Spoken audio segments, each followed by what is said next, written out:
Assalamualaikum warahmatullahi wabarakatuh. Alhamdulillahilladzi kana bi ibadihi khabiran basiran. Tabarakalladzi ja'ala fis sama'i burujan wa ja'ala fiha sirajan wa qamara muniran. Asyhadu an la ilaha illallah wa asyhadu anna Muhammadan abduhu wa rasuluh.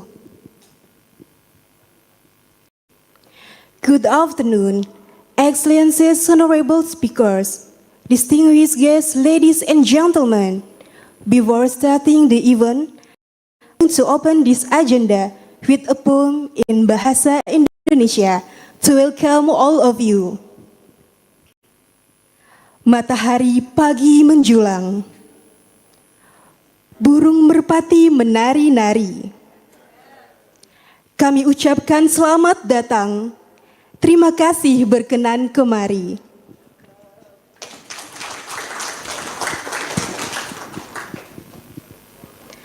First, let's thank to Allah who has been giving us mercy and blessing until we can meet together in this hall. Secondly, let's thank to our Prophet Muhammad sallallahu alaihi wasallam who has brought us from the darkness until the lightness. We extend our warmest welcome to all of you to the talk show on the prospect of Palestine, peace building program and the future of Gaza. Here at the hall of the Central Board of Muhammadiyah on Monday, December 16, 2024.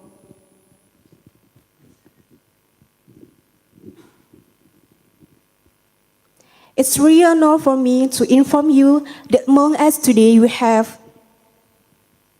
Your Excellency, Mr. Zuhair Al-Sun, as the Ambassador of Palestine to Indonesia. The Honorable Professor Dr. Syafiq Al-Mughni MA, as the Central Board of Muhammadiyah. The Honorable Delegate of the OIC, Dr. Al-Hussein Razoi, OIC Department of Cultural Affairs. Dr. Yasmi Adriansyah, OIC Dialogue and Outreach Department of Political Affairs. Mr. Adib Salim, OIC Department of Palestinian Affairs. Mr. Mutasim Taim, Secretary of the Supreme Committee for Jerusalem, Chairman of the Board of Directors of the Jerusalem Institute Al-Quds University. The Honorable Chief of LAZISMU, Mr. Ahmad Imam Mujadid Rais MIR. Mrs. Muarawati Nurmalinda. Mr. Ibnu Sani Emsos.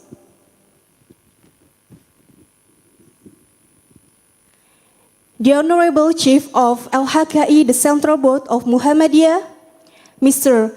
Imam Adarukutni, Mrs. Yaya Kisbia, the Honorable Partner of Witness Shahid, Mr. Kayed Al-Ma'ari, Co-founder Witness Center for Citizen Rights and Social Development Shahid, Tamara Al-Majali, Growth and QA Advisor Witness Center for Citizen Rights and Social Development Shahid, Sister Sanim and Sister Zorob, representative of Palestinian youth. And also, we welcome all guests and participants of the talk show on the prospect of the Palestine peace building program and the future of Gaza.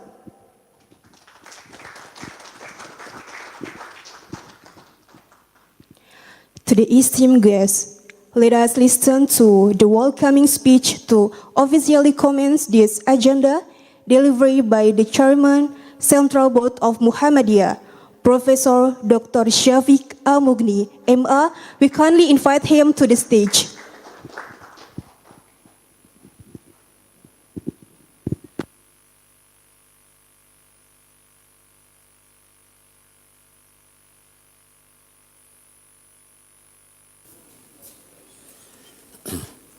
Assalamualaikum warahmatullahi wabarakatuh. Alhamdulillah wassalatu wassalamu ala rasulillah وعلى آله وأصحابه ومواله أما بعد. Ladies and gentlemen, especially we are here with the Excellency Ambassador of Palestine to Indonesia, our guest from Palestine, and also from OIC, Organization of Islamic Cooperation. We have here Dr. Al-Hussein Razou from the Department of Cultural Affairs, Master Adib Salim, OIC Department of Palestine Affairs, and also we have here Master Kait Mari from Witness. It is one of the NGOs who cooperates with Muhammadiyah. And also we have here Ms. Tamara Al-Majali, also from Witness Center, Mr. Mu'tasim from Al-Quds University, and also Sister Tasnim, the youngest among the guests from Palestine. She is originally from Gaza, who are now seeking a university where he can go to to take a program either in medicine, electronics, and also maybe in other fields of studies. Master Imam Ad-Daruqutni, the head of Department of International Relations and Cooperation,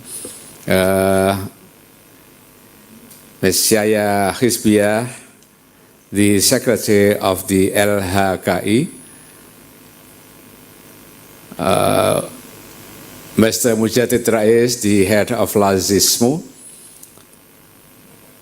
and Sister Ara, yeah, we call her Ara. It's more famous than the original name. Also from LAZISMU, Ibnu Thani, walakin laisa hunaka Ibnu Thalith. Ibnu Thani, the Secretary of LAZISMU, the partners of Muhammadiyah in supporting Palestine cause. We have here the names of Bapak Wahyu from PLN, yeah. Bapak Iwan Hermawan, Ketua Binrohis Jasindo, Bapak Rahmat Santoso, also from Jasindo, and SR12. I think it is a company, a cosmetic company, or something like that. Ladies and gentlemen, we have here ambassadors Ibu Yuli Mumpuni, Pak Bunyan Sabtono, and also those are from the Department of International Relations and Cooperation. They are also very active in Majelis Ulama Indonesia. Alhamdulillah, we are here in a ceremony which is, I think, very important for us. It is not a beginning, of course. It is not also the end of the program, but it is in the middle of the program. The project has been organized by Muhammadiyah, started from maybe 20 years ago for supporting Palestine. But we are in need now. It is very more obvious that there is no one in this world could be segregated, could be deprived from the human rights. So we see the situation in Palestine and also in other parts of the Middle East, which is part of our concern, especially for Muhammadiyah, who was founded in 1912. And since the beginning, Muhammadiyah is very concerned on the problem of humanity. So there are many different types of the projects which is organized by Muhammadiyah. We have humanitarian aid. We have also relief, education, such as the scholarship given to the Palestine to study in Muhammadiyah universities, and also those who study in their own country. We have founded 2 schools in refugee camps in Lebanon. Also, under the leadership of Mbak Yaya, who is the head of Palestinian Task Force of Muhammadiyah, and he is also the coordinator of Muhammadiyah Aid, Muhammadiyah Agency for International Developments. So one of the programs is to develop the community with the training for capacity building, especially for women, for mothers who would like to strengthen their capacity, especially to strengthen the home productions and also other parts of skills that are needed in Palestine. Especially Mbak Yaya is responsible for the peace building, which is very important because in the crisis situation in Palestine, the psychological approach is very significant. We can imagine how the situation if we live in the middle of crisis, in the middle of conflict, then psychology is much impact to our psychological problems, and that's why the socio-psychological approach is very much needed. So on behalf of the Central Board of Muhammadiyah, we welcome you all to this gathering, and inshallah we need to support our brothers and sisters in Palestine. This morning we had a meeting with the Vice Minister of Foreign Affairs, and it seems very positive that we would like to found Palestine museums. We are still searching a place, hopefully in Jakarta or in any city of Indonesia, under the collaboration between government and civil societies, especially the Ministry of Foreign Affairs and Muhammadiyah. We also given support seemingly by the OIC, Organization of Islamic Cooperations, that seems very interested in also supporting the museum project. Inshallah, with this kind of motivation, under the guidance of Allah Subhanahu wa Ta'ala, LAZISMU will be given more strength to empower our sisters and brothers in Palestine, and we have to do much better in the future for Palestine. We hope that someday, in the near future, Palestine will be recognized by all the world as an independent and sovereign country. Bismillah, billahi taufiq, wal hidayah. Wassalamualaikum warahmatullahi wabarakatuh. Waalaikumsalam warahmatullahi wabarakatuh. Thank you, Professor Syafiq, for your welcoming speech.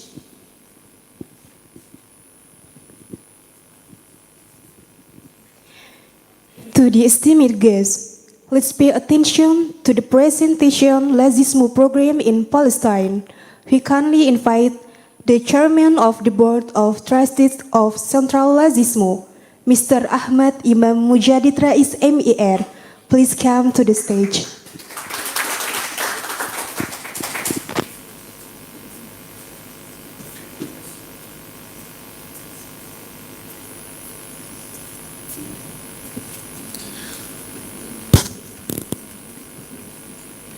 Assalamualaikum warahmatullahi wabarakatuh. Innal hamdalillah nahmaduhu wa nasta'inu wa nastaghfiruh wa na'udzu billahi min syururi anfusina wa min sayyiati a'malina may yahdihillahu fala mudilla lahu wa may yudlil fala hadiyalah. Asyhadu an la ilaha illallah wa asyhadu anna Muhammadan 'abduhu wa rasuluhu la nabiyya ba'da. Allahumma shalli ala Muhammad wa ala ali Muhammad kama shallaita ala Ibrahim wa ala ali Ibrahim fil alamin innaka Hamidum Majid. Honorable delegates and His Excellency Ambassador Palestine to Indonesia, Suhara Sun. Welcome to Central Board of Muhammadiyah, Chairman of Central Board of Muhammadiyah, Professor Syafiq Mugni, who in charge in international relations and interfaith dialogue among civilization as well, I think. And the honorable delegates of the OIC, Dr. Al-Husin Razawi, Dr. Yasmin Adriansyah, Mr. Adib Salim, Mr. Mustasim Taim, and also Yasmin, and Mr. Tamara, right? Sorry if I'm wrong to mention your name. Sister Tasnim, yeah, and Tamara Al-Majali, Growth and QA Advisor from Witness. And also our colleagues from International Relations and Cooperation Bureau, Mr. Imam Adarukutni and Ibu Yayah, who has working very hard to prepare this event. I think since a couple months ago, ya, Bu Yayah, Pak Imam, ya. And so our friends and colleagues from LAZISMU, Executive Director, and also Amil, and also our colleagues from PLN, ya, Jasindo. And don't forget also Ibu Muarawati Nurmalinda. She's one who in charge in distributing and coordinating the program for Palestine with Ardi. Where's Ardi? Okay, thank you. First of all, I'd like to say thank you to all of you to gather here, and I think it's a very important event to discuss about prospect of Palestine peace building program and the future of Gaza. I do remember from the beginning of the program, actually initially LHKI, International Relations Bureau, have a very, very big dreams to visit to West Bank and Gaza, I think. That's far before 7 October of 2023. Unfortunately, the Israel invasion took place, and everything's postponed and cancelled. But we can gather here and finally, eventually, yeah. So at least we have some discussion and events in Yogyakarta, Solo, and Jakarta. This morning I watched the video when our honorable guest doing some painting and making a batik.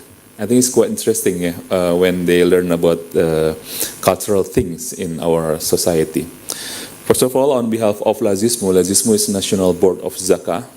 We responsible to collect and also appeal Muslim mostly to pay zakah, sedekah, and infak.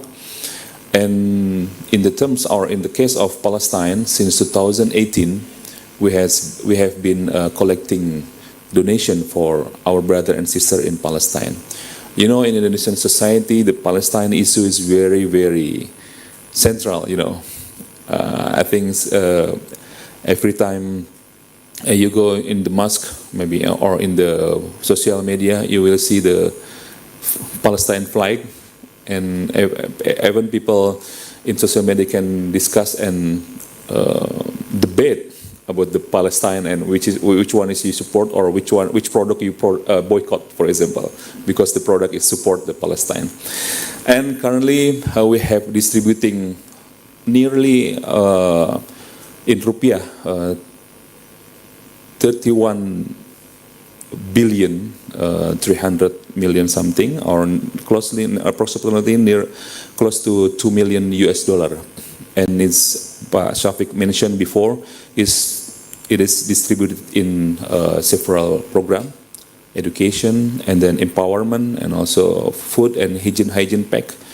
And the highest portion is for education. It's closely 14 billion rupiahs. We have, I think, 50 students who study for summer course, and also some students currently started their study in several universities. A couple of weeks ago, I met the rector of Muhammadiyah from North Maluka.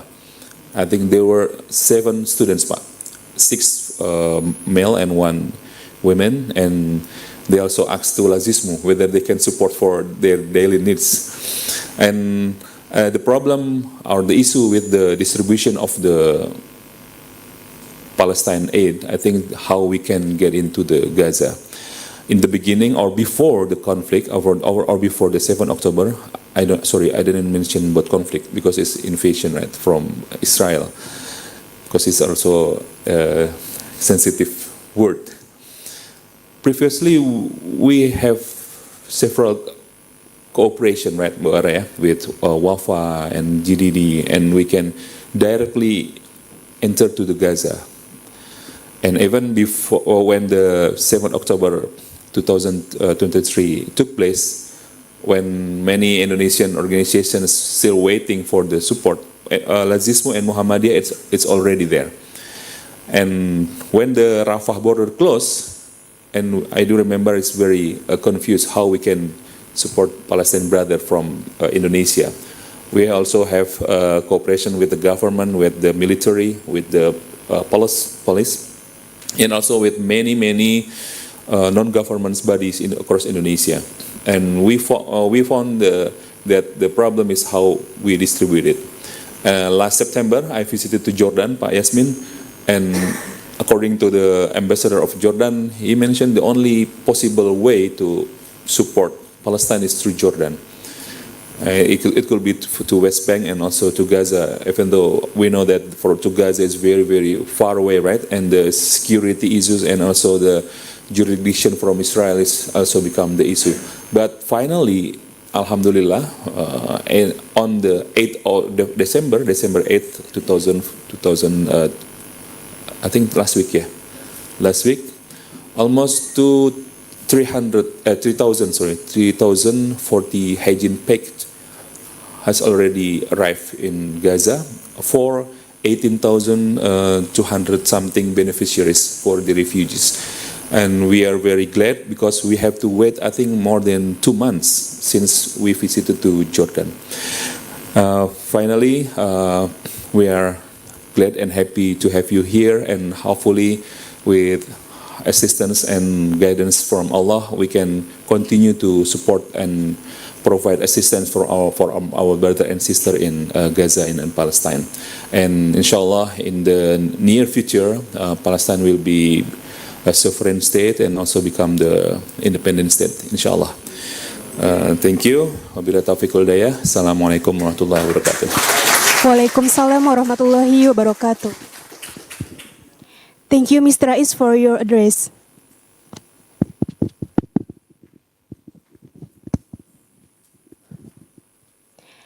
Thank you, Mr. Rais, for your address.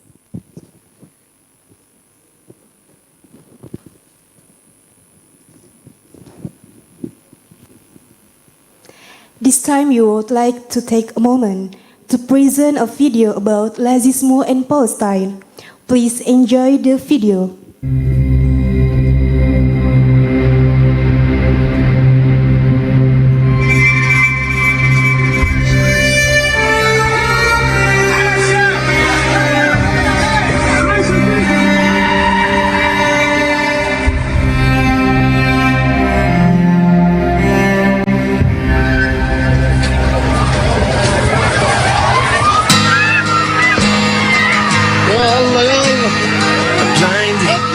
flash of white light lit up the sky over Gaza tonight.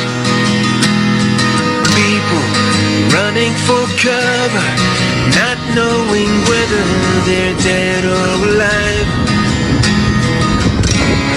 They came with their tanks and their planes, with ravaging fiery flames. Nothing remains, just a voice rising up in the smoky haze. Will not go down in the night without a fight. You can burn up our mosques and our homes and our schools, but our spirit will never die. We will not go down in Gaza tonight. Women and children alike, murdered and massacred night after night, while the so-called leaders of countries afar debated on who's wrong or right. But their powerless words were in vain, and the bombs fell down like acid rain. But through the tears and the blood and the pain, you could still hear that voice through the smoky haze. We will not go down in the night without a fight. You can burn up our mosques and our homes and our schools, but our spirit will never die. We will not go down in Gaza tonight.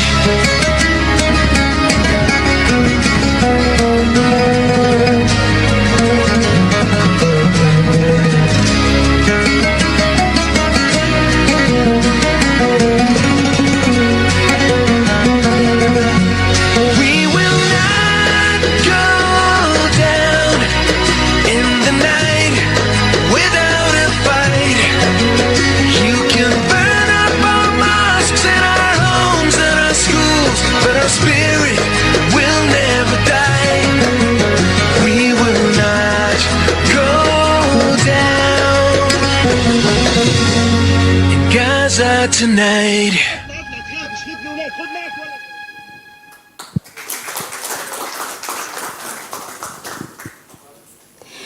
To the esteemed guests, let us listen to the welcoming speech from the Ambassador of Palestine, His Excellency Mr. Zuhair Al-Sun. We kindly invite him to the stage.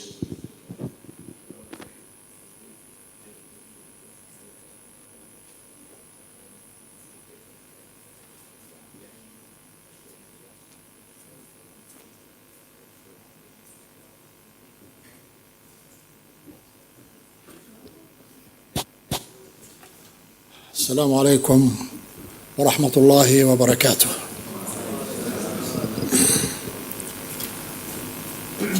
اللهم أنت السلام ومنك السلام، تباركت ذا الجلال والإكرام. لا إله إلا الله وحده لا شريك له، له الملك وله الحمد، يحيي ويميت وهو على كل شيء قدير. إن الله وملائكته يصلون على النبي، يا أيها الذين آمنوا صلوا عليه وسلموا تسليما. أسعد الله مساءكم جميعا. Good afternoon, brother, sister, chairman of Muhammadiyah, the organizing committee for this program. Actually, I don't have the list of the participants and who is attending this evening, but I can say that all the names here is one name, Palestine. So it's my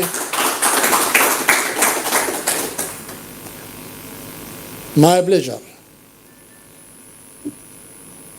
for the committee who have given me this chance to be with you and to give remarks about the program and the future for Gaza. For sure, Gaza is suffering, but Palestine as a whole is suffering. If we need to discuss the issue, we have to go for the main source. What is the conflict behind? The occupation. If the occupation is over, is removed from the Holy Land, I think the whole Palestine, the neighboring countries, will be safe. This my message for all of you today, to keep it in your mind. Gaza, this is not the only first disaster. I remember 2006, 2009, 2014, 2020, 2023, and going on. So, it seems that we have to thank our brother and sister today that there is one obstacle in that part, which is Israel. Israel is anti-peace. Israel is never think to create any little chance to live side by side with the Palestinians who are the originally belong to that part. And the country from river, Jordan River to Mediterranean, it's Palestine map. But they have created this Israel, which they called Israel, for their own benefits, America and European and the imperialism in the world. This is the reality. I don't want to talk about the history and the background of Balfour Declaration. Balfour Declaration, now 107 years, which created to give the promise for Zionism to be in that land. While many offer for Zionism to create their country in Uganda, Pretoria Lake, between Cyprus and the Greek, in American Latin, Russian Federation, it has been refused. And they choose the Holy Land, Palestine. Why? Because it's an important location and important geographical point in that part. Arab nations, which is the rich and the main rich among the world, because of the oil, because of the gas, because of the other minerals, gold, etc. If this is not available in that part, or like desert, no one will think about it. The suffering people of Palestine started from this point. My brother, sister, I don't want to go deeply in politics, because if we are seeing now the development circumstances in Lebanon, in Syria, Iraq before, other parts in Arabs, why this area? Why only this area? Why American is working like that? Everybody should use his mind and to think about it. America is able to end this conflict, but they doesn't want. for veto to stop the war on Gaza. For veto to stop the war. Veto, the resolution was not against Israel to stop the war of killing the innocent people in Gaza. They created this crisis in Gaza, but the eye of Israel now for Judah and Samira, which is West Bank and Jerusalem. After a period of time, come to me and say that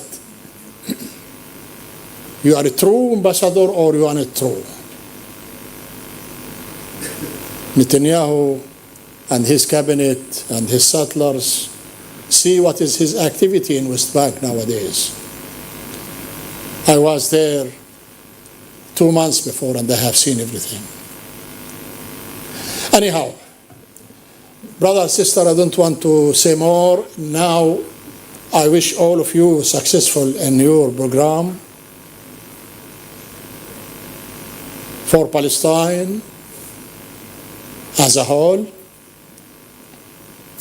We are here in a great country and lovely country, Indonesia, who are supporting Palestinians from their heart. It's not a diplomacy talks. Just morning I was with His Excellency Foreign Minister. 3 days before I was with the Defense Minister. Before that I was with the Minister of Tourism. Before that I was with Stakov and so on, and religious minister talking about Palestine and ready to sacrifice and to give more and more for Palestine. But my message today for the organizing committee of Al-Muhammadiyah, who are really giving support and business, Majlis al-Ulama, Nahdat al-Ulama, NGOs, we need this help and this donation to go through the real channel, to go through the real authority, not to this hand and to this hand. No. I'm here now 8 years in this country. I used to see everything on the ground. I hope my message is very clear. Thanks for Indonesia. Thanks for the President and his cabinet and the government and the parliament. Palestine in this country is number one. Honestly, to be with you, we are not coming here for investment or using our money. No. But if you compare it, Palestine will succeed. But Palestine is poor. And they are, see, the tragedy films, the donation, etc. But this is the heart. We are looking for Palestine. It's a principle. It's written in the constitution of this country. Inshallah, Palestine will be liberated and will be free. And all of you that you will pray one day in Al-Aqsa, Jerusalem, and to save Al-Aqsa, Jerusalem, the Holy Land, which is written in Quran, who believe in Quran. In the end, my brother chairman and my brother, all of you participant, wish you successful and full of thanks from my heart, and inshallah always will be together and the hand to be together to save Palestine and the Palestinian people. Assalamu alaikum wa rahmatullahi wa barakatuh. Waalaikumsalam warahmatullahi wabarakatuh. Thank you, Mr. Zuhair, for your welcoming speech.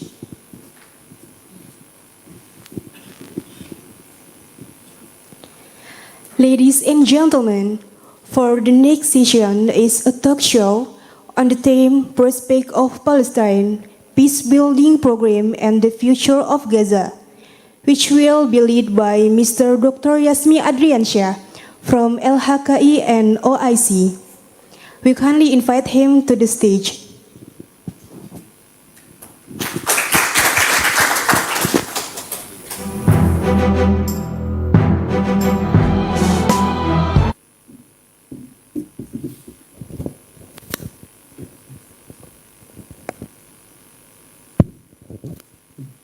Bismillahirrahmanirrahim. Assalamualaikum warahmatullahi wabarakatuh. Ambassador Zuhair, Professor Shafiq, Excellencies, distinguished delegates, distinguished attendants. I'd like to underline or repeat what Ambassador Zuhair has just mentioned to us, that we are here today united by one word: Palestine. Agreed? Of course. But of course, we are also united by another word, or a phrase if you would like to say: global partnership for Palestine. This is the theme for us for our, let's say, talk show or discussions on how this strategic global partnership for Palestine are going to be discussed and what we can do further through this global partnership. And especially we are going to focus on prospect of Palestine peace building program and the future of Gaza. Without further ado, let me invite three prominent speakers who are going to share with us on this very important but challenging topic. First of all, I would like to call Dr. Al-Hussein Razi from Organization of Islamic Cooperation. Brother, please. This handsome gentleman, my dear colleague at the OIC, he's been Director of Cultural Affairs of the OIC in the last 4 or 5 years. He's been doing a lot for the Ummah in terms of multicultural dialogue, intercultural dialogue, and of course, one of the focus is on Palestine. The second speaker will be Brother Kayed Almari. Brother Kayed. Another handsome gentleman. You may sit here or as you like. Okay. Brother Kayed is the co-founder of the Witness, a civil society organization based in Ramallah and Nablus. They've been working quite long already in assisting Palestinians for capacity building and so on and so forth. The last but not least speaker will be Miss Yaya. Of course, she's very well known already among Muhammadiyah. Even I don't have to introduce further, but Yaya is... Yes.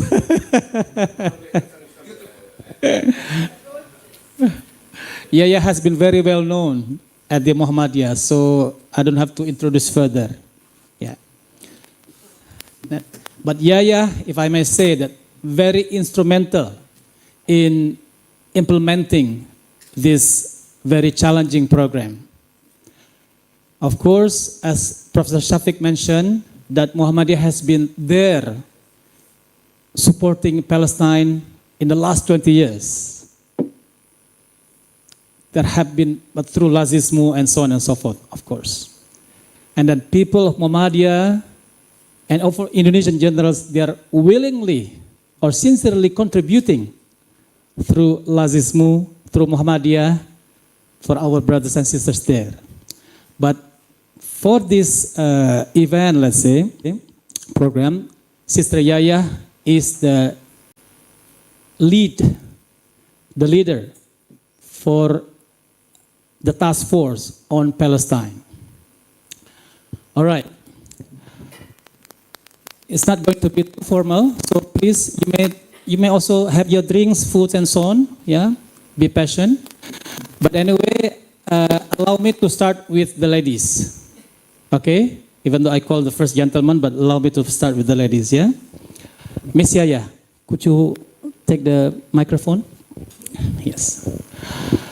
Although Professor Shafiq and also Brother Rais have already mentioned about Muhammadiyah's work for Palestine.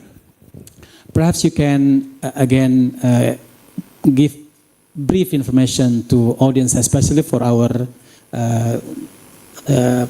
colleagues from Palestine, also for our donors as well from PEL and Jasino. I could not mention one by one, but thank you so much, sirs, brothers and sisters, for your continuous support for our brothers and sisters in Palestine. There is strong appreciation from Palestine, and we'd like to again convey this into this our program. Ms. Yaya, if you may elaborate a bit on what Muhammadiyah has been contributing for Palestine in the last, as you like. Okay, thank you very much. Assalamualaikum warahmatullahi wabarakatuh. His Excellency Ambassador Zuhair, Prof. Shafiq, dignitaries and honorable participants.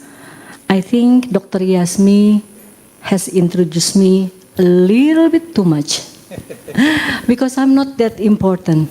Muhammadiyah has been here for more than 100 years, and Muhammadiyah support to Palestine has been very staunch and steady and getting stronger.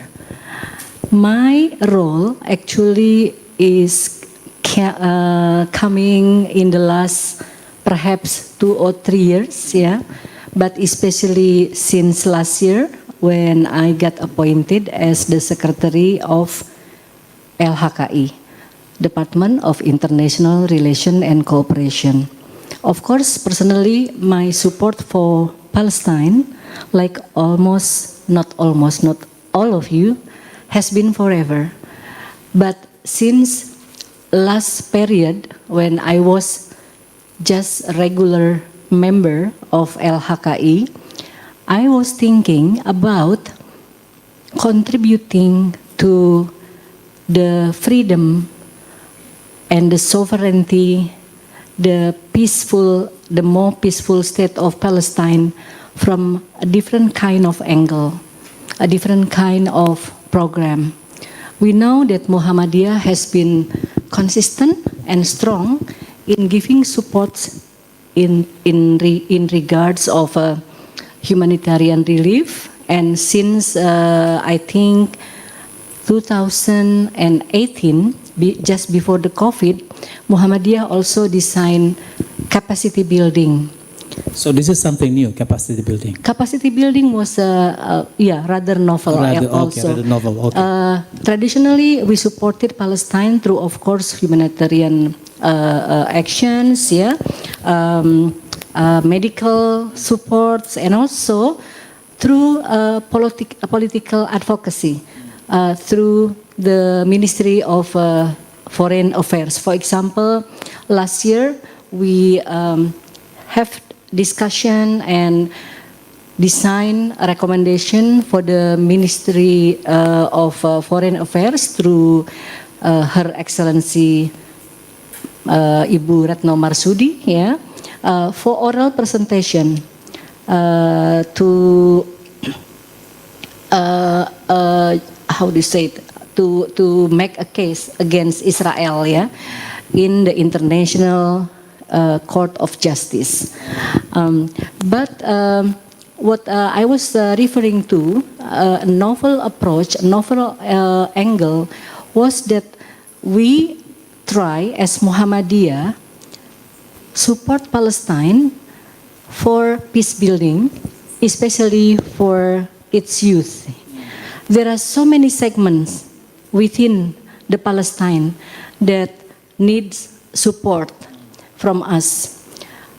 And normally the youth are neglected perhaps, yeah, because our focus are more on the victims, the survivors from the war, from the physical war. But there are youth who have a lot of potentials to help their own countries by having capacity, having competencies of multicultural dialogue, of how to resolve conflicts non-violently, how to include others to make the campaigns for Gaza and for free Palestine bigger, reaching out to other various civilizations, not only Muslim. So that's underrepresented within various programs supporting Palestine. So perhaps that kind of rather novel also, yeah, within Indonesian faith-based organization, and perhaps also compared to other Islamic based organization in other region. So with this, I think Muhammadiyah has been comprehensive, yeah, in supporting Palestine from the physical needs, medical needs, but also caring for the future of future generation of Palestine. So what we have been thinking of doing, as you know, have been materialized, yeah, come into reality with your help, actually. Dr. Yasmi and also Brother Adib Salim, through various exploration on how we can get support from perhaps Islamic organization or influential figures who knows a local organization in Palestine. And Brother Adib, through Dr. Yasmi, connected us to Witness Shahid Center, led by Brother Kayed Mari. Yeah? So we developed proposal. Initially it was from me regarding multicultural dialogue and on how to empower young Palestinians to be agent of peace, to be agent of change, yeah? Using non-violent methods to construct peaceful transformation. And then when we met, I would say, how do you say it, like-minded organization, like-minded activists like Kayed Meari and others at Witness, and also you are also instrumental, Pak Yasmi and Brother Adib. We developed that proposal into a wonderful program called Palestine Peace Building for youth to become agent of change. And it has been productive 6 months, yeah? Yeah, we started in July. Now it's December. We have 3 or 4 more activities, namely psychosocial support for inclusive segments of Palestinian society, including those who are surviving from the war, yeah, with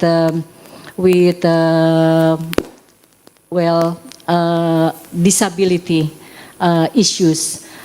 We also give attention to psychosocial trauma that youth in Palestine still experience, yeah, because we want them not only having trauma only, but how they can change the trauma into hopes.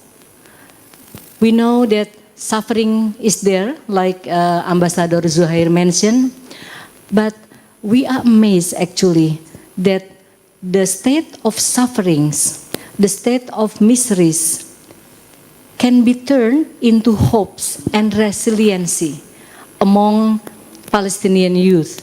And with those changing happening, we are more empowered, yeah, to work together, and to push more for a peaceful future of Palestine by using, hopefully, non-violent methods and by engaging various backgrounds of faiths, of religions, of civilization. We believe that the future of free Palestine, sovereign Palestine, cannot be achieved only by the Muslim world's support. We need bigger support than the Muslim world. We need the whole civilizations of humanity in this world, not only Muslim world, but beyond that, to make the voice bigger and bigger, to make the peace based on justice in Palestine become reality. All right, thank you so much, Ms. Yaya. MashaAllah. So at least I believe now we are more exposed to what Muhammadiyah has been doing for Palestine, and then especially for this specific program that has been going on in the last few months, in the last 6, let's say. And it's going to be continuing, of course, with the support of our dear donors, inshallah. And of course, it's not only from donors, big donors like corporations, institutions, but even the common people also who may contribute only for 10,000 rupiahs, and so on. They are happy to contribute for Palestine, whatever they can do. Yeah, of course, praying are always with them, but even in terms of financial support, they are willing to give, even in the small amount for that, because Palestine, as Professor Shafiq mentioned, Master Zuhair mentioned, is like a household term for Indonesians. Now let me go to Dr. Al-Hussein. Like Sister Yaya just mentioned, that this kind of goals, it requires the collaboration of multi-cultural backgrounds. Not only among the Muslim world, but it should also outreach also other backgrounds, religions, cultures, even civilizations. And I believe you've been working on this multicultural intercultural dialogue in the OIC. So how, maybe before you go into that, let's say, specific point, you can also give us some brief mandates of the OIC in terms of multiculturalism, multicultural dialogue, and then later on you can also put into that specific question. Please, brother.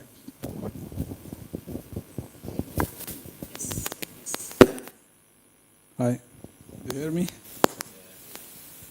Well, first of all, again, I would like to extend my deep thanks and gratitude to Al-Muhammadiyah and to the government of Indonesia, to all the audience that are here today, to the donors. We appreciate so much your efforts in supporting Palestine, to His Excellency, the Ambassador of Palestine, and to all the other ambassadors, our brothers and sisters. We have had multiple opportunities to meet in East Kalimantan and Samarinda, right? Last year, and also in Malaysia, Balikpapan also. As a representative of the Organization of Islamic Cooperation, which is the collective voice, as they say, of the Muslim Ummah, I would like to extend to you the greetings of His Excellency, the Secretary General, to all of you. Just a couple minutes ago, or an hour ago, we have met with His Excellency, the Vice Minister of Foreign Affairs, and we were glad to hear that they are still, in full engagement and commitment on this Palestinian issue. As you know, the Organization of Islamic Cooperation was created in 1969 because there was the burning of the Al-Aqsa Mosque, and this is how the organization has come into existence. So the Palestinian issue is a central issue in the organization. And for the mandates that have been passed during either the Islamic summits or the councils of foreign ministers meetings, the resolutions on Palestine, they pass, always with total consensus. So there is no state or party that oppose anything related to Palestine, which means that we all, as they say, fall on the heart of one man. This is an Arabic expression. I don't know how we translate it into English. But as I said, the Palestinian issue is a central issue for the Muslim Ummah as a whole. As a pan-Islamic organization, our work is also to sensitize different stakeholders and partners about the importance of this issue to the Muslim world, and also to organize some events in partnership with different partners, including the last event we did in Malaysia, in cooperation with the International Islamic University in Malaysia. And also during our event in Indonesia last year, Palestine was very present, and we had the chance to make this issue at the center of our activities and our interactions with people coming from different cultural backgrounds. So we highly appreciate what Muhammadiyah does and keep doing for the people of Palestine. Of course, this is not a new issue. Palestine has been there for a long time and across generations. And as people, who have been living with this cause for a long time, we have heard about the Holocaust, that happened for the Jews in Europe. We have heard about it, but now we are seeing live through our mobile phones and TVs a real Holocaust taking place in Palestine. So this is the real Holocaust, I think, that we have seen and we have witnessed and will not be moved from our minds and hearts for a long time. So our mothers, sisters, and brothers throughout the Muslim world are suffering because of this, and most of our Muslim countries are in big trouble, given that most of the wars and tensions are in the Islamic world, to our big misfortune. So we know that the Palestinian cause is still the major central cause, and we need to keep working together to relieve the suffering and the trauma of the Palestinian people. And I think that Indonesia, as the biggest Muslim country in the world, given its population and also geography, can and plays basically a major role in this fight to achieve the ultimate goal, which is creating a free Palestinian state with Al-Quds East as its capital, living side by side with Israel. So I will keep it here, and hopefully we can have more opportunities to respond to questions. Thank you, Dr. Al-Hussein. Big applause to him. One sentence also he mentioned that we need to keep working together, right? So, of course, OIC has been there in terms of mobilizing the collaboration or among Islamic countries or majority Muslims countries. But not only that, actually, we do have also civil societies who are working closely, hand in hand, to help our brothers and sisters in Palestine. Like Sister Yaya has mentioned, of course, Muhammadiyah. Now, one of the partners of Muhammadiyah in this collaboration is called Witness. Brother Kayed is the co-founder of Witness. And actually, this organization, you can inform later on, about the organization. But they have been there in the last 10 years, and then they've been working the Palestinian brothers and sisters with various programs. But of course, maybe Brother Kayed, would you mind inform in the beginning about what Witness is, and later on also you can continue what Sister Yaya has just mentioned about the collaboration that has been going on between Witness and Muhammadiyah on the ground. Brother Kayed, please. Thank you so much, Dr. Yasmi. Thank you for having us today in Al-Muhammadiyah and for keeping support the Palestinian young people. Indeed, Witness Center was launched in 2014 by Palestinian intellectual and also academics and young leaders who was part of the student council from all around Palestine, from all the districts inside Palestine, especially West Bank and East Jerusalem.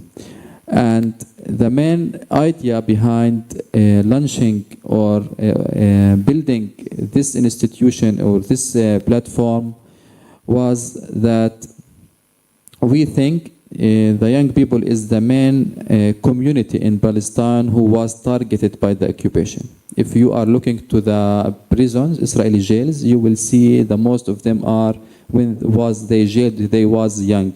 If you are looking about the majority of the people who was killed by the Israelis, also they are from the young generation. If you are looking about the institutions, the schools, the universities, all these services and all these infrastructure are also serving the young generation in Palestine. And it's bring us as a remark that you have to focus on this community, on this young generation, about how you could protect the Palestinian young people from death. Our mission is not to die, our mission is how to build our country and how to build our society. And the other idea of Witness Center, actually, that the Israelis have many strategies to kill the life in Palestine. Not just to steal the lands, not just to demolish the homes, but also to destroy the social cohesion in Palestine. And also to control our daily life, and also destroy and isolate our society from the international community and the Islamic world and Arab world. And for that, if I would like to leave from Palestine to any place around the world, we across many checkpoints. Now in the West Bank, we have 720 checkpoints across all the West Bank. It's not just to make our life difficult, but also to isolate the Palestinian young people and the young generation to be connected with their brothers and sisters around all the world. From these circumstances, we decide to build our organization, as I mentioned, and we think that our rights and our dignity and our freedom will not come just by humanitarian aid and not just by economic solution. And if the Palestinians accept the economic solution from the 14th and 13th, we could be in better situation. But our issue is a political issue. Our issue is about our right to be liberate our land. And we always say that freedom without dignity is nothing. So the main core and the core issue is for us is identity and dignity in Palestinian struggle. And for that, we think the main strategy that we could work as a witness center is to protect and build our society and to protect our identity. And from this core needs, we start our working and we develop many programs. The programs that we are working with is about the capacity building and youth empowerment and also youth engagement and policy engagement. In addition to that, to the volunteerism and also the media programs. Why all of these? That because we think that we should work in comprehensive approach to deal with all these circles of impact and impactful tools and interventions to lead or to create a young leadership who could be not just beneficiaries. They should be also an actors and very influenced in their and efficient in their communities. So our approach, which we developed with Muhammadiyah in this program, that we don't just bring the young people to take the trainings for 20 hours or 20 or for the workshop. No, they have a task to go back to their local communities in the refugee camps, in the Christian community, in the Cemeterian community, disabled community, to reflect the experience and the knowledge they had from the training courses and the workshop, to transfer and make this exposure of knowledge and skills that they learned in the workshop, and to create the social recognition about the young leadership and enhance their ability to influence in their communities, in their local communities. So yes, we bring the people to train them, but we send them again to throw their seeds in their local communities to make this kind of social transformation and build this kind of social cohesion between the Palestinian young people. So if I may interrupt, yeah? Yes, it is. That you are sending them after they receive the training, they are going to return to their communities.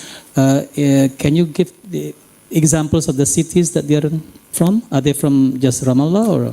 Actually, we targeted more than 10 universities inside Palestine till today. And we are talking about 11 cities. Ramallah from south to the north, like Hebron, Bethlehem, Jerusalem, Nablus, Jenin, Tulkarem.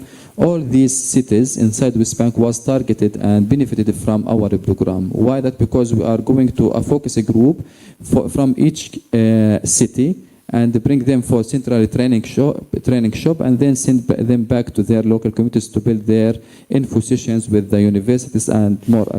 Now we reach out to 200 young people from the info session and the training courses, and we are talking now about 200 young leaders now start their programs and initiatives in their community based on the community, local communities.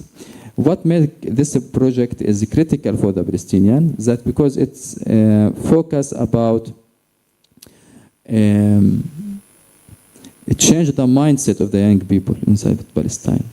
When I am changing the mindset, I think they go from the comfortable zone that we are affected from and crying from the occupation to start an action to confront these challenges.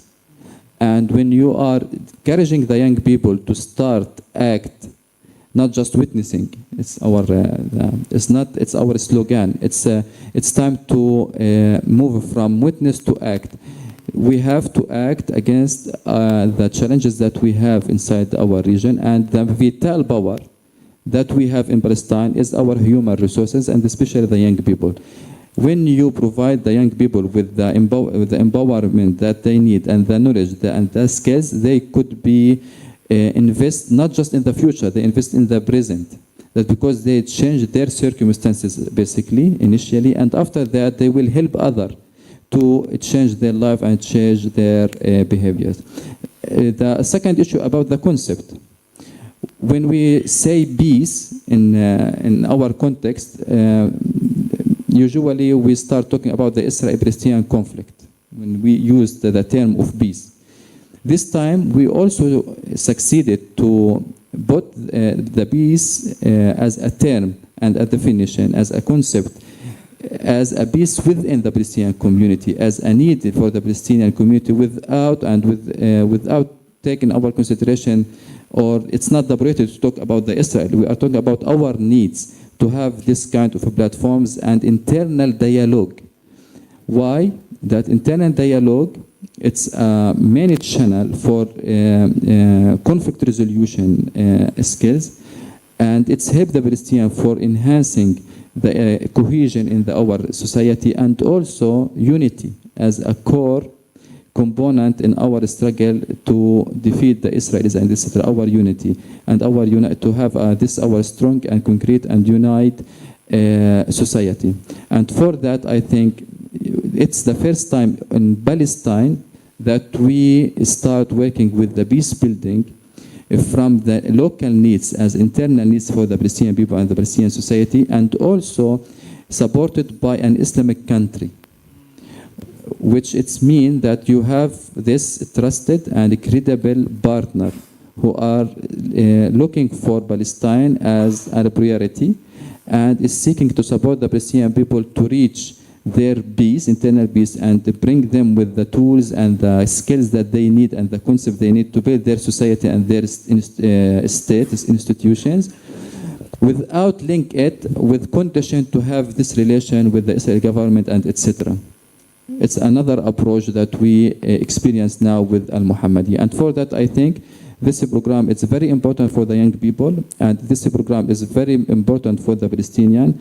And I think also it could be the first stage to have this kind of a program on a regional and in a regional or under the umbrella of the Islamic world in general. The issue is not just the Palestinian and the Indonesian. It's also encourage us in the future how to include and engage more Islamic countries and more Islamic young people in this program. And thank you. Applause to Kayed. So now we are more exposed to what witness Brother Kayed and our colleagues there, what have been implementing this peace building. So perhaps when we learn about the term peace, we thought it's going to be peacemaking between Palestine and Israel. Not necessarily. Okay, but most importantly, actually peace building within Palestine. And with more focus to the Palestinian youth, right? And Sister Yaya mentioned that, you mentioned already about this, the target of this program is for the youth, right? With various background, religions, cultural, and so on and so forth. And Brother Kayed also mentioned that this program has been reaching up to up to 11 cities, meaning the contribution of Indonesians, Muhammadiyah have reached to those cities already. MashaAllah. For us, we just heard about Ramallah, Jerusalem and so on. Yeah, but actually the contribution of people have reached there already. Alhamdulillah, MashaAllah. Sister Yaya, please add further. I would like to add a little bit more. There's actually changes in the plan of the program. We have planned this peace building program since May 2023. That was before the OIC cultural activities took place in East Kalimantan. Yeah? And at the time, of course, the 7 October war has not been broken again. Yeah? So we plan for this program to be collaborative between Witness and LHKI, PP Muhammadiyah as leading unit, and the implementer would be Witness. But the facilitators, the moderators, the mentors would be from both organizations, Muhammadiyah and Witness. So for example, in our initial proposal, I had written Professor Haidar Nasir as giving welcoming remarks, and then Prof. Syafiq Mugni explaining about what Muhammadiyah is and how Muhammadiyah has been doing internationalization, especially through Islam Wasatiyah and progressive Islamic movement, ya, Risalah Islam Berkemajuan. I also had names of Mas Imam Mujahid Rais as one of the facilitators, Dr. Yasmi as well as myself, and Dr. Zain Maulana from Muhammadiyah, Yogyakarta. But then, as you know, 7 October happens, so we altered the programs a little bit in technicalities, not in substance. The LHKI, Department of International Relations and Cooperation, is still the leading unit.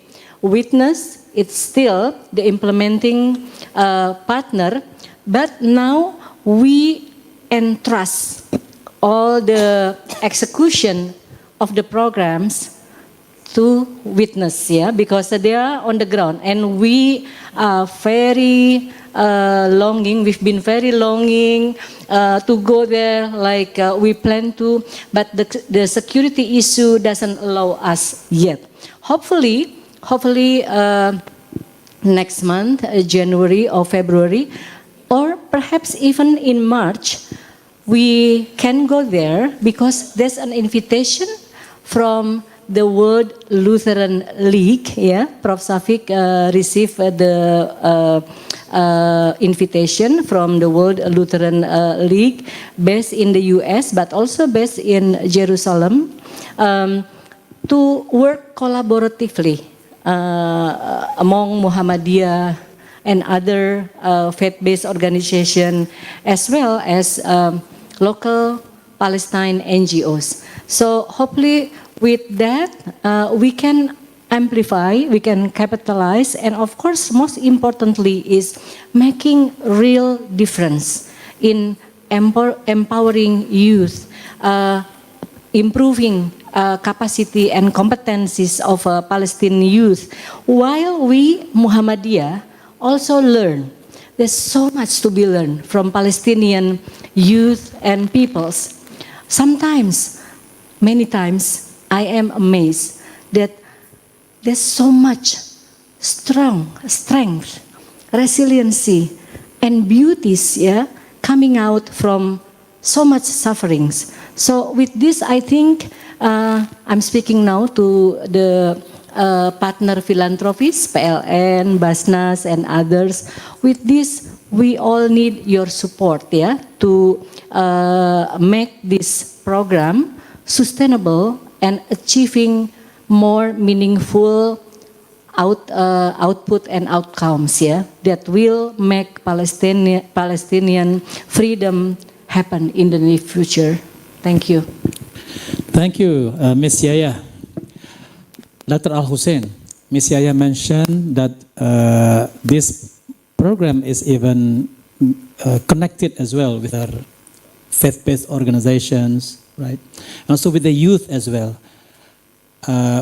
Youth as the focus. So perhaps, even though I know that this is not maybe that your specific file, but maybe you can share with us on how OIC is contributing to the dynamic of youth in Islamic world, let's say. Please. Well, OIC, we have created recently a whole department for youth and sports. And also we have as our affiliate organization, the Islamic Youth Cooperation Forum, which is based in Istanbul, in Turkey.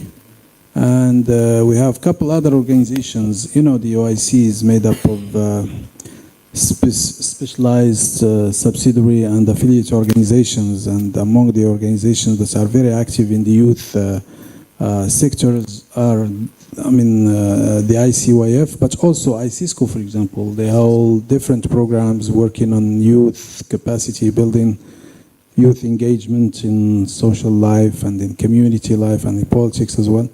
And also we have Ersika in Istanbul also, which is a center specialized in the Islamic history, art and culture, who are also having some youth programs. And whenever we organize an event, we make sure that we invite all these organizations to our event. Also, each one comes with his own contribution to the program. And we never neglect or put aside the programs on youth, because we think they don't only constitute the future, but also they are the present, and they have to leave a print or a fingerprint in the work, and also be politically sensitized and cognizant of the different challenges that are facing not only Palestine but also the Muslim Ummah. As I said a little before, most of the trouble is in the Islamic world. If we look at Afghanistan, Yemen, Lebanon, Syria, Libya, Palestine, we are in a region that is tension lenient, so to speak, and we have to make sure that we take the right positions and make the right efforts to relieve the sufferings of all these people. But because of what happened recently in Gaza, everybody was, centered on the Palestinian issue, and I believe it should be a priority. It should remain a priority, because we are not talking about an internal conflict or tension, but we are talking about an occupation supported and sustained militarily, diplomatically, and politically by big powers, including the United States of America and the European Union. And in fact, this war was an eye-opening for all of us. We should have no illusions anymore about the the age of enlightenment and all these ideals that we have been, lessons, moral lessons that we have been receiving from the West. I mean, that game is over now. I mean, we have uncovered the real face of the West, who is always siding with the wrong causes sometimes. And Israel has the wrong cause, basically, because it's about occupation, it's about invading other, I mean, original people in their lands and taking their lands and I mean, creating all these refugee camps, not only in Palestine, but also in other parts of the world. I mean, Palestinians are scattered around the world. Those who are outside Palestine, I think, are more in number than those who are in Palestine. Some of them are living in Jordan, in Lebanon, in Syria. So this is really a human trauma. It's not about us as Muslims, but it's about humanity as well. When these people's homes are destroyed and their kids have been killed, and you see this I mean, evil chants. I mean, there are, for example, when this Israeli soccer team played in Amsterdam, they were chanting, "There are no more schools in Gaza because there are no more kids." I mean, they are killed more kids than in any other war in the world. If this happened in any parts of the world, I mean, there will be another World War. But in Palestine, it has become a normal thing to see kids being killed and women being killed and people, homes destroyed, their land stolen. So I think it's a historic moment, and for all of us, first, not to defend the Palestinians per se, but to defend those of humanity, because this is dehumanizing, degrading, and you know, it's. I mean, people have become real monsters. I mean, you cannot shoot a kid while he's playing the ground and you claim you are defending a right. I mean, this goes beyond any words. So again, I mean, not to go deep into this. I don't want to turn this beautiful discussion into a sad moment.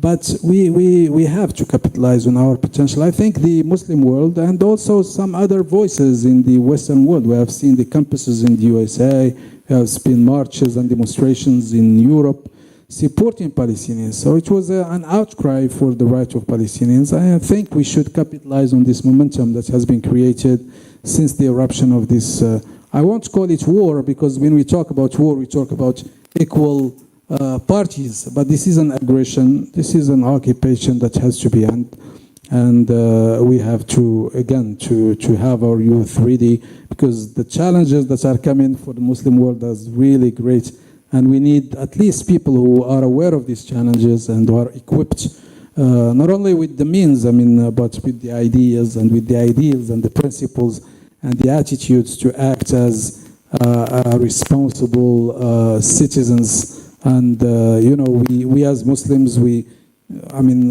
have the same cultural and religious identity, and this is an empowerment by itself. Because you people are in Indonesia, in Asia, and you are not Arabs, but you are Muslims, and you sympathize sometimes more than Muslims themselves with the Palestinians. So this is another reflection on who we are. I mean, we are, first of all, I mean, when I identify myself as, I don't say I'm Moroccan, but I say I'm Muslim first, and then an Arab, and then a Moroccan, maybe Mediterranean, and then an international citizen. But basically, we should, as I say, I mean, focus on this mobilization of resources and mobilization of our youth for this end goal, which is to give hope for the Palestinian people. Inshallah, we'll see a free state coming, I mean, by hook or by crook, as they say, whether the West and the US likes it or not.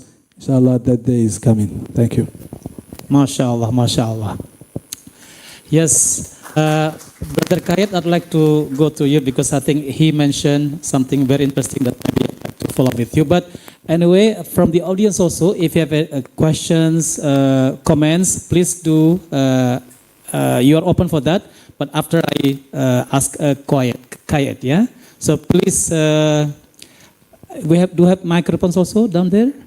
Maybe if one, two participants are willing to give their comments, so we can give later on, yeah? But anyway, after this, yeah, keep that. Brother Kayet, Dr. Al-Hussein mentioned that, Indonesia is a faraway country, but there are lots of sympathies for Palestine, even though we are far away. And you mentioned also that this kind of project is something, a kind of the first, coming from an Islamic country, let's say. Maybe you can share with us on the perception of Palestinians in general about Indonesia, and if there is any perception on Muhammadiyah, if there is any, yeah.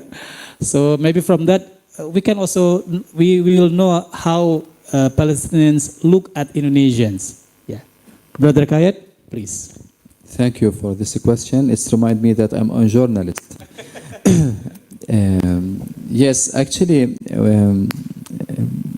when we start this project, when we are planning, one of the main issue that we put in our consideration, how to expose the rule of Indonesian people to support the Palestinian. And for that, we make this comprehensive visibility plan for the project from A to Z. And it's included many interventions regarding to the social media, that because our main targeted group was the young people, and also the radios, the TVs, and also some one-to-one meetings with some of the decision makers.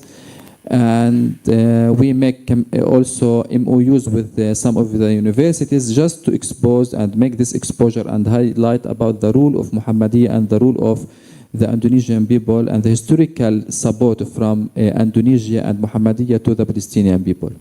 So from 6 months till today, we have more than 10 videos produced about the activities and about the rule of Muhammadiyah. And also in each seminar, we present the short video about the Muhammadiyah and the history of their work. And also, when we are talking about young people, then we are talking about a very active social media accounts. Most of the people that we reach out share their stories and their experience, personal experience with the situation, and also they start interested and reflect their interest to follow the news about the Indonesian demonstrations to support the Palestinian people. And all the time we have this kind of WhatsApp chat with the Sister Yaya, and she always provide me and update us with the news and the articles and the photos about the demonstration happened to support Palestine and the protest here. And we also reshare them on our social media and our media agencies inside Palestine. So in term, I think it's not all what we can do, but I think we start to highlight more about the rule of Muhammadiyah and the rule of the Indonesian people regarding this issue. About the perception regarding from Palestinian people to Indonesia, even it's far away, it's good to know and to share with you that the Palestinian people are well educated, and they are from the beginning they integrate in the politics. So we are political society in general. So yes, they are aware about the rule, about Indonesian people and Indonesian government and their position, and they follow the votes in the UN, and they follow the press releases, and also they know very well your role, your government role also in the Foreign Ministry Committee, who are working to ceasefire and make this mobilization to support Palestine at the ceasefire in Gaza Strip.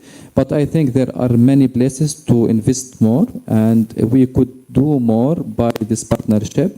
And I think, and in our plan, if it will be sustained, and if it's sustained, I think the people will be more aware about this rule and this relation and how we could be enhanced and developed. Okay, mashallah. Any views from the floor? Maybe Bu Yuli, Ambassador Yuli. She's a foreign ambassador, and also she's with the Indonesian Ulama Council. You have any comments to give? Yeah, microphone, please. And later on, we are going to touch the last segment of our discussion on the future of Gaza. Okay. Well, thank you, Pak Smith. Of course, thank you so much for this very warm gathering with our brothers from Palestine. Tamara, thank you so much for this excellent arrangement.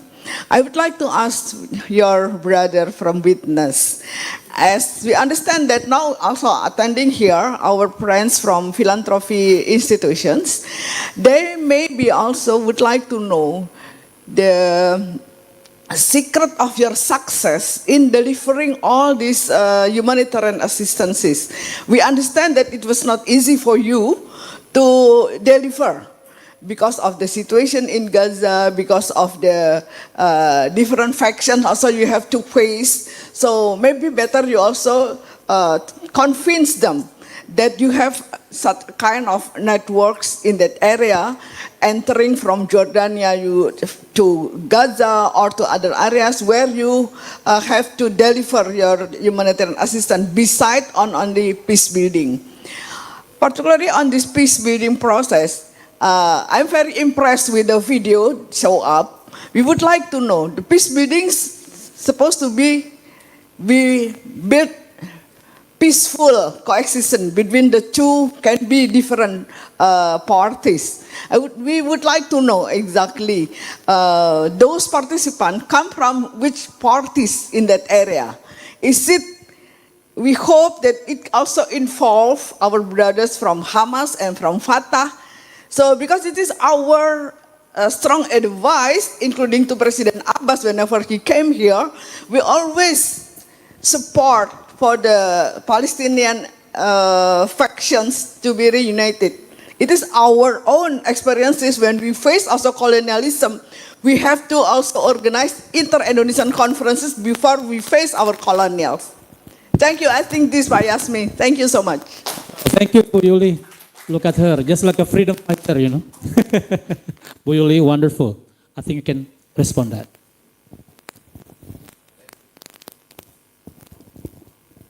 Thank you so much for your two questions. The first one about the humanitarian intervention and how we reach out to our people in Gaza Strip. Actually, it was difficult before that, but and we are not the main actor in the humanitarian assistance for our people in Gaza Strip. But we are working with many stakeholders, especially the international organization who have access to be to there, and also we coordinate with the World Kitchen and the other organizations who are based right now inside Gaza Strip. So always there is a way to help, always there is a way to support. And we always like the word that Sister Yaya used, that we are the local expert. We always have our alternative tracks to reach out to our people inside the Gaza Strip. Regarding to the participants and the workshop, yes, we involve all the Palestinian people from different backgrounds, politically, geography, gender perception, and also we have three religions inside Palestine. We have the Muslims and Christians and also the Semiterians. The most minor religious group around all the world is based in Palestine. So yes, we take in our consideration to include this inclusive approach, and we are aware that the political division is impact negatively the Palestinian situation and Palestinian cause, but we also aware that it's a political division, not social division. So the Palestinian people in each family could see a person from Fatah and his brother from Hamas and his sister from Jihad and their another sister and cousin from the left parties in the same family. So it's good to know that there is a political division, but it's not social division. But we use and benefited from this platform, this project, to provide all of them the equal chance to reflect their needs, to reflect their point of views regarding to all issues. And when we developed the training material, actually, my sister, we bought some cases as study cases. One of them focusing on the political conflicts inside Palestine, especially Fatah and Hamas, as a case study to learn the people and educate the people how it could be negotiate or make this peaceful dialogue regarding to the issues regarding to this cases. Thank you. Thank you, Brother Kayed. Ambassador Yuli, thank you for your 2 thumbs up. Now we go to the last part of our discussion regarding the future of Gaza. Okay, so without further elaboration, I'd like to ask each of you on your thoughts based on your, let's say, mandates in organizations, or even your personal thoughts too, on how you see the future of Gaza and what do you expect from it. Miss Yaya? Always ladies first. Doesn't have to. But all right, okay. Yes, we know from our experience that entering Gaza and involving Gaza is quite challenging, yeah. With the borders closing and many other sanctions, political restrictions, etc. It's really difficult to reach Gaza. But we should not stop believing and having faith that together, in collaboration with many other organizations from different backgrounds, and make our voice bigger in this endeavor, we can someday, hopefully very soon, to help the situation. Gaza is really important because we have been in our project kind of doing other things outside Gaza, but we never forgot that the main issue, the main crisis is in Gaza. So for example, for this project, the peace building and multicultural dialogue, we have a component of Gaza campaigns. And through various networks of witness that can have access to Gaza, for example, the event of a film festival, yeah, we get our messages across, and also we bring voices from Gaza out in the forms of storytellings. For example, there was a young female by the name of Daina, yeah, the chess player, who shattered her dream of becoming the national champion of chess, yeah, from Gaza. And also there were stories from mothers, children, young people who, in spite of those miseries and dark backdrops of war, they can still have moments of happiness, having afternoon tea in the yard, etc.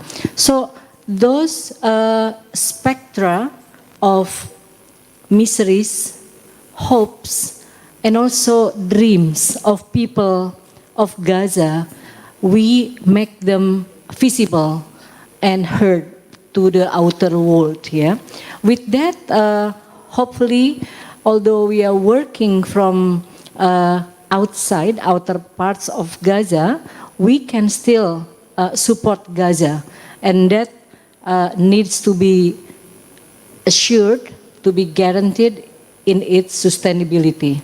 We don't have any option that to leave Gaza. It's part of the whole humanity, like Brother Al-Hussein said. It's not only part of Palestine. It's not only part of Islamic world.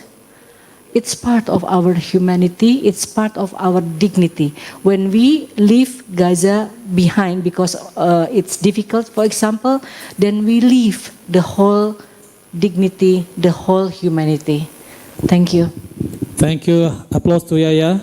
We shall not leave Gaza behind. Yes. Yes, please. Microphone, please. Microphone.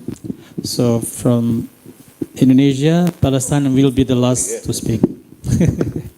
Dual. Chief Imam would like to share something, please. Bismillahirrahmanirrahim. We have so far the world wonders, many world wonders. There is Komodo in Indonesia, Great Wall in China, and so on and so forth. And also, there would be one more world wonder because there is disunity in the Palestine land. MashaAllah. Why? We are united by Palestine here. And yesterday there was staged a great and huge demonstration in our land, demonstrating against Israel and condemn them, and also called upon the world powers and in collaboration to against the Israel and so on and so forth. We are all here united. We are in the world united. But why the unity in the Palestine land, it is difficult to happen. This is what Hamas and also the Fatah and so on and so forth. We hope, the only hope, is it the only hope? I don't know, that the unity among the young generation, without the outgoing generation, I don't know how it must be united. It must be united or must be separated. You know, this is your question. This is your problem also. Our problem, yeah. To make it happen, what is so-called the Palestinian independence is the very next future. I think so. Jerusalem is the Jerusalem. It is the land of the peace. But there is no peace there in the Jerusalem. It has become the land of dispute, I think. And also the triangle between the Jews, Muslim, and the Christian. There is Haikal Sulaiman there under the land of the Al-Quds, yeah. And also Bethlehem for the Christian and Al-Aqsa for Muslim. Well, this also something to answer for us. And then I sometimes wonder on the verse of the Quran. وأورثنا القوم الذين كانوا يستضعفون مشارق الأرض ومغاربها التي باركنا فيها وتمت كلمة ربك الحسنى على بني إسرائيل بما صبروا ودمرنا ما كان يصنع فرعون وقومه وما كانوا يعرشون. Assad has been ousted, and Lebanon also now under bombardment, and Iraq has been also. Ukraine, there is many people has been a victim for all the hardship of the modern. This is also what is so called the paradox, the global paradox. Since many lives of the children, young generation of the future has been becoming the victim. But the mother of the problem is not Ukraine. The mother's problem is not the ruin of the Iraq. But the mother of the problem is Palestine again and over again. How to answer this? Thank you. Thank you so much, Dr. Imam. Yes. I think the right person to respond to this very pertinent question is your colleague on your right seat. So let me invite Brother Adib to respond to this very challenging question. You can use the microphone there. Oh.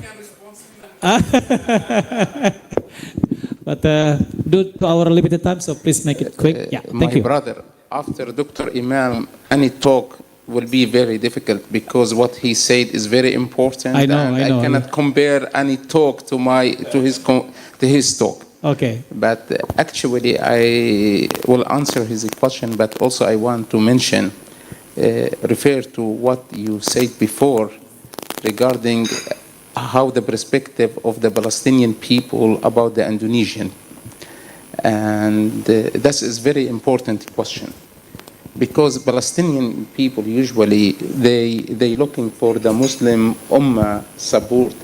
And sometimes I work in Jeddah and I represent OIC today, but I am also Palestinian from Al-Quds. And every time I ask myself, why we are, as a Palestinian community, we keep ourselves resistance, and we not let even the occupation to occupy Jerusalem. Jerusalem is already occupied, but we are occupying the occupation. It means we didn't let the occupation to have everything and to Judaism, Jerusalem, and to Israel, the city itself. We still a Muslim and Arab community, and we keep our identity as a Muslim and as Arab. And I ask myself, why we fight for that? I found it because of your eyes, of your supports, because where we are go, we find ourselves, oh, you are Palestinian, then people give us respect, give us power. Then, because of that, we keep the resistance, we keep ourselves in front of the Ummah and on the ground. Now, when I start working in OIC, which I think it's a policy from top to down, it's a resolution. I found, and before I came from civil society. And now I am in two combination. What is important? Top to down is the resolution come from OIC, and government has to work, and everyone knows the bureaucratic of the governments, which is important, but in order, and this is official solidarity. That's what we needed, and we should keep it. But also what it need, the approach from bottom to up. That's the approach it's starting. When we start talking about the project, Dr. Yasmin, and I recommend, and I said, come please work on Palestine. That's because I want this approach from bottom to up. This approach will lead more projects and more projects. Today, I'm saying, your image, very important. We want to see the Indonesian and the Muslim Ummah more in every project in Palestine. Every project is important. Jerusalem need you. Because of that, we know how it was difficult for us. We invited the High Committee of Jerusalem to be with us in order to express the talk of Al-Quds, Gaza. Every city is important. Every case in Palestine is important. We could not say, oh, that is much more important than this one, because Israeli fighting, let's say, bloody in Gaza, but they controlling Jerusalem every day.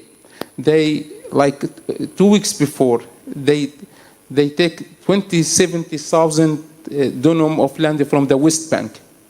It's a fighting everywhere. Then we need everyday projects. What is the projects we need from bottom to up? We need more projects regarding cooperation between Muhammadiyah and Jerusalem. We need more cooperation between Muhammadiyah and in West Bank and in Gaza, and the future of Gaza.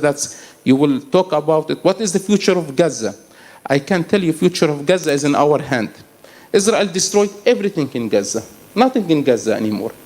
Now, people are still there, but is the Palestinian people, the 2 million, that is our human capital there. These people will continue in this land after 2 years? I'm not sure, because it's in our hand. Now, no education, none of the university existence anymore, none of the hospital existence anymore. Now, people in Gaza, they were strong. They didn't let the Israeli to take them out of Gaza. But now is the question to the Muslim community and to everyone, to the human being. Actually, it's not only Muslim crisis, is a human crisis. What we will do for it? We have to rebuild again the universities.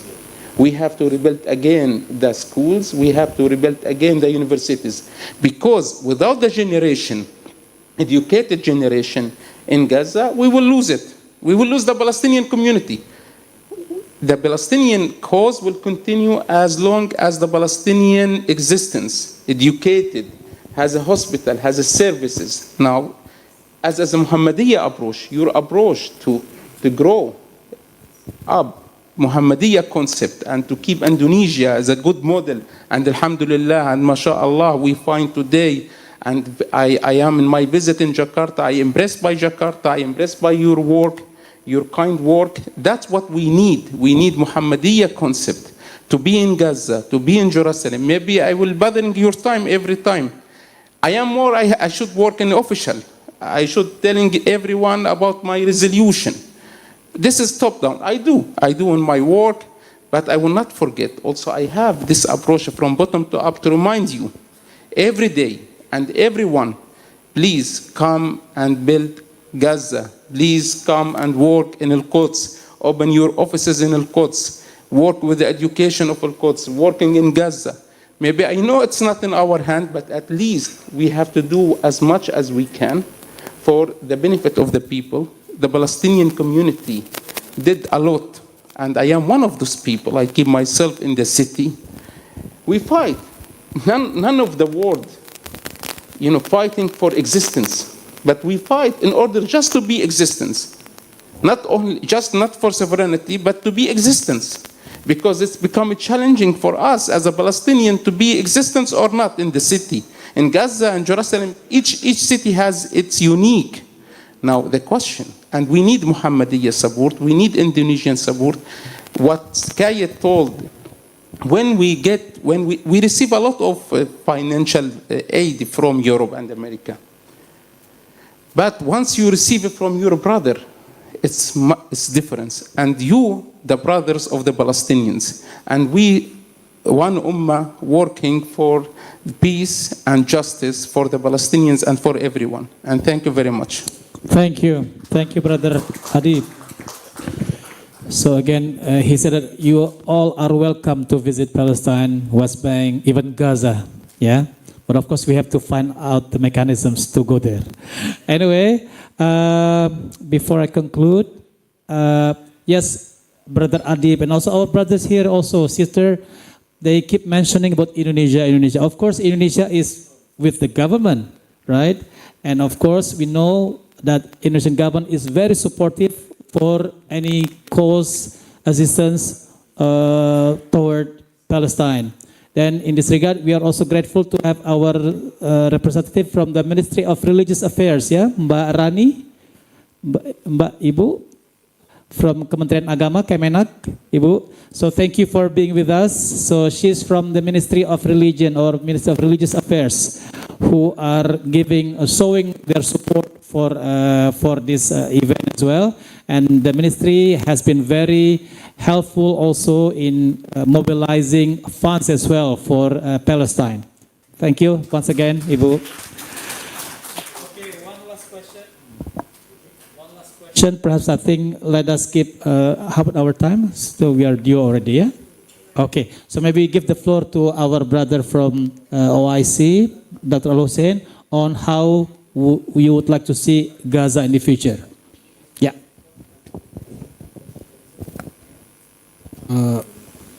Well, Gaza and the future. I think that if we see history, I mean, the countries that have been rebuilt on solid grounds have come after being destroyed. For example, Germany and Japan after the Second World War.